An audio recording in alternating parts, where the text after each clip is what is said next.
கோழி கோழி கோழி கோழி கோழி சார் வேணா கோழி சார் சேவல் சார் கோழி சார் கோழி கோழி வேணுமா? இல்லைங்க, நான் வச்சிருக்கேங்க கோழி. கோழி நீங்க வச்சிருக்கீங்களா? ஓகே. என்ன கோழிங்க? ஒட்டை கோழிங்க. ஒட்டை கோழியா? அருமை அருமைங்க. ஒட்டை கோழியா? ஒட்டை கோழி ஒன்றும் விலை இதாகலப்பா.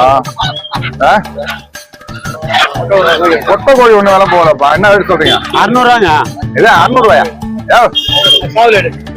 ஒட்டை கோழி என்ன 4 நாள் முட்டையை போட்டாவே இல்லை வந்து அதை போய் இவ்வளோ வேலை சொல்றா? விலையை சொல்லிக்கிட்டு சேவல் இருந்தால் பரவாயில்ல. அது ஏதாவது நீங்க ஆடி மாசம் அது ஏன்னா காலை கொடுக்க கேட்பாங்க, நல்லா விலை போவோம். அது மட்டும் இல்லாம காலைல எந்த கூவோம். நீ இன்னும் பொட்டை கோழி போய் விலை சொல்ல, இது போய் யார் வீட்டுல போய் முட்டை போய் தெரியல.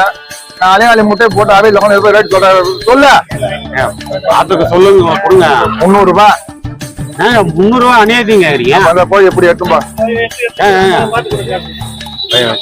காலை வியாபாரம் நல்லா வியாபாரத்தை வாங்கி காசு வாங்கிட்டு போவியா? 300 ரூபாய்க்கு ஒன்னும் சொல்லிக்கிற அளவு இல்ல. கோழி சார் சேவல் சேவல் ஆடி மாசம் சேவல் கோயிலுக்குள்ளலாம் கோழியா? கோழி ஜோடி உங்ககிட்ட இருக்குங்களா? கொண்டா என்ன கோழிங்க?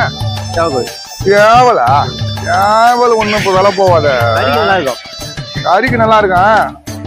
ஆமா என்ன போய் சேவல போய் 700 ரூபான்ற பாரு. இதே பொட்டை கோழியா இருந்தாக்கா 4 முட்டை வரைக்கும் என் பிள்ளைக்கு நான் அழிச்சு கொடுப்பேன். அது மட்டும் இல்லாம நம்ம அதையும் வச்சுனாக்கா 4 குஞ்சு பிள்ளைக்கு உற்பத்தி ஆகும். சேவலை கொட்டினா ஊரா முட்டை கோழி தான் கேட்டு போவேன். 2 கிலோ கறிக்காகும். அது இருக்கட்டுங்க, அதெல்லாம் அப்பங்க ஒன்னும் வேலை சரி வராது. நான் என்ன சொல்றேன், இது அது மட்டும் இல்ல கால் நேரத்துல வர கூலி வர எழுப்பி விடணும், தூக்கத்தை வர கழிச்சு விட்டுறான். அது சரி வராது. என்ன சொல்றேன், 400 ரூபாய் கொடுத்துட்டா 400 ரூபாய் என்ன ஒரே வேலை? காலைல வர மகாலட்சுமி வேணான்ற நீ என்ன 400 ரூபா இருக்குது சரியா? அப்பா சூப்பரியா. இதே மாதிரி ஒரு 10 கோடி காசுனா போறியா? கோழி கோழி கோழி